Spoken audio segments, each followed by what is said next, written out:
नमस्कार मित्रांनो, माझ्या एका नवीन व्हिडिओमध्ये मी आपले सर्वांचे स्वागत करतोय।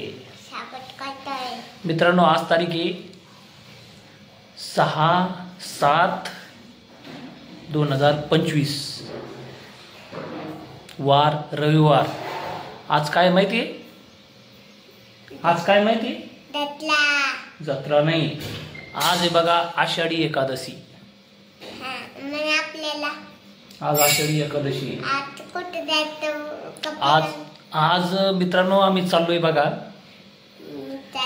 वैष्णवगड। वैष्णवगड कुठे माहिती आहे का? बुलढाणा जिल्ह्यामध्ये सिंदखेडराजा तालुका आहे आणि सिंदखेडराजा तालुक्यामध्ये हा वैष्णवगड आहे। म्हणजे सिंदखेडराजापासून जो सिंदखेडराजा ते मेहकर रोड आहे, त्या मेहकर रोडवर आपण सिंदखेडराजापासून एक 10 किलोमीटर अंतरावर हा वैष्णवगड आहे। सिंदखेडराजावरून आपण निघलोय तर आपल्याला डायरेक्ट बस पण डायरेक्ट वैष्णवगडापर्यंत आहे, बस एस टी महामंडळाची। तर वैष्णवगड जाण्यासाठी आपल्याला सिंदखेडराजापासून एक 5 किलोमीटर सावखेड तेजन फाटा भेटतोय। तिथून एक डाव्या साईडला वळल्यानंतर तिथून एक 3-3.5 किलोमीटर अंतरावर वैष्णवगड। तर आज तिथे आम्ही वैष्णवगडावरती दर्शनासाठी जाणार आहे। कसा आहे आपला रस्ता?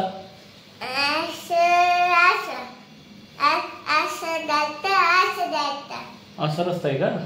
हा, जयने आता तुम्हाला रस्ता पण सांगितलेला आहे, तर तशा पद्धतीने आपल्याला वैष्णवगडावर जायचंय।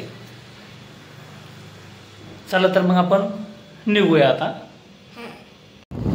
चला तर आम्ही आता चाललोय वैष्णवगडावर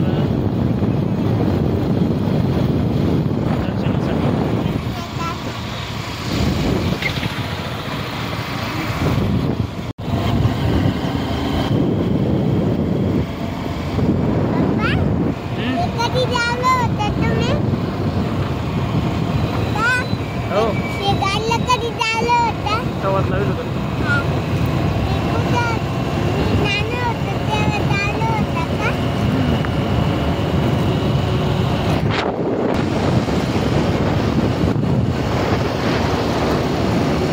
चला तर आपण चाललोय वैष्णवगड। आपण बघतो आज आषाढी एकादशी निमित्त जे भाविक भक्त मंडळी येते आता हे बघा काही इतर रस्त्यानं चालले दर्शनासाठी विठ्ठलाच्या।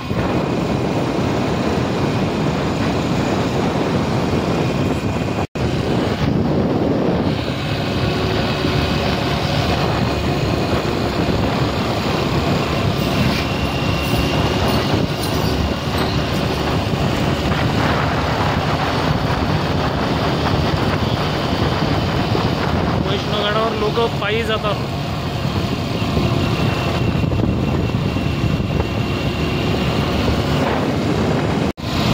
आता आपण सावखेड फाट्यापासून वैष्णवगडाच्या रस्त्याला लागलेलो आहे, आता बघू शकता। आणि हा आता सकाळचा टाइम आहे, अजून काही जास्त अशी गर्दी नाही आहे रस्त्याने।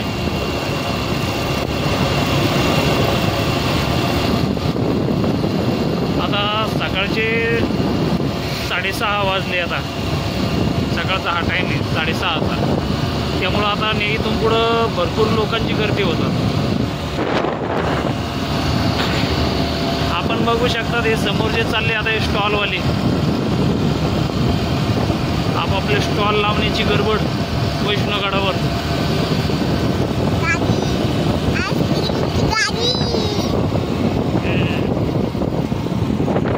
काही लोक सकाळी दर्शन घेऊन मागे परतले।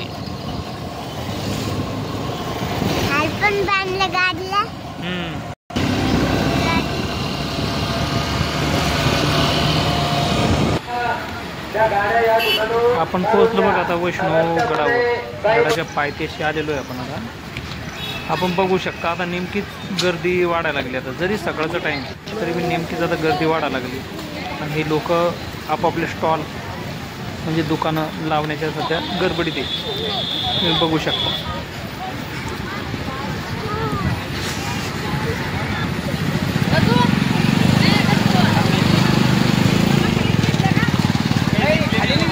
अशा प्रकारे आपण बघू शकतो की हा क्षेत्र वैष्णवगड तुला का येथील दृश्य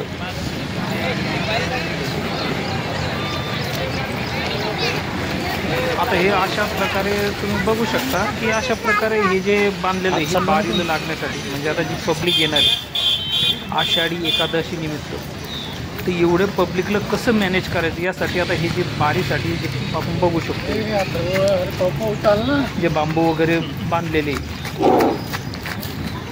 हे म्हणजे एवढं पब्लिकसाठी बांधलेले भक्कम गर्दी पांडुरंगाचं माता रुक्मिणीचं दर्शन घेत असताना कारण आपण बघू शकतो की वैष्णवगड ही एक आपली एक पंढरीची पंढरपूरचं एक दुसरं स्थान म्हणजे आपलं हे वैष्णवगड तुम्ही बघू शकता जेवढा पंढरपूरला लोक येतात जातात तसंच इथे पण तेवढेच लोक जमतात म्हणजे तेवढं नाही म्हणता येणार पण आजूबाजूचा जेवढा परिसर आहे आजूबाजूचं म्हणजे आपल्या जिल्ह्यातला पूर्ण भक्त मंडळी येतात इथे आषाढी एकादशी तुम्ही बघू शकता आता हे बारीला लागणं आता हे चालू झालेलं आहे आता सकाळ सकाळचा टाईम असल्यामुळं अजून तर गर्दी काही वाढलेली नाही आता ही गर्दी जी बघतो आपण ही गर्दी आहे सकाळची म्हणजे 6:30 ते 7च्या दरम्यान वेळ आहे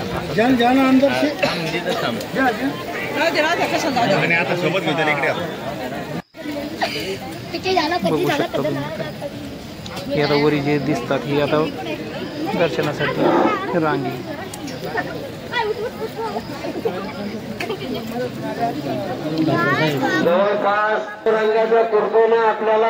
सकाळचा टाइम असल्यामुळे अजून पब्लिक तर काही बाकीच राहिली इथे आता नेमकी सुरुवात आहे मित्रांनो एवढी पब्लिक येते की भरपूर आता सकाळी सकाळी तरी एवढी पब्लिक आहे अजून एक तासाभरात तर किती पब्लिक वाढणार आता आपण मंदिराच्या जवळजवळ आलेलो आहे बघा काल म्हणजे पहिले आता हे दर्शनासाठी जे रांग लागलेली आपण बघू शकतो तर आपल्या सुविच्छेनं बिन आपण देणगी देऊ शकता देणगी आता आपण आलो आहे मंदिराच्या जवळजवळ आलेलो आहे आता बघू शकता किती सुंदर असं सजवलेलं हे मंदिर हे बघा आता आपण मंदिराच्या गाभाऱ्यात जाणार आहोत पण इथं काय मोबाईल अलाउड असल्यामुळे मी थोडंसं दर्शन घडवलं बघा त्यानंतर आपण आता बाहेर आलेलो आहे बाहेर बघू शकता ही दर्शन रांग दर्शन आता ही जी रांग आपली आता समजा जी दर्शन घेऊन बाजूला चाललेली ती रांग अशा पद्धतीने आता तुम्ही बघू शकता की अजून तर नेमकी गर्दी येणंच चालू आहे तुम्ही बघू शकता आता आम्ही बाहेर खेळणीचे तर माझ्यासोबत जे म्हणत होता मला गाडी घ्यायची तर गाडीच्या स्टॉल आम्ही आता आलो आहे आता तो बघतो आता त्याच्यासाठी गाडी घ्यायची आपल्याला धन्यवाद मित्रांनो.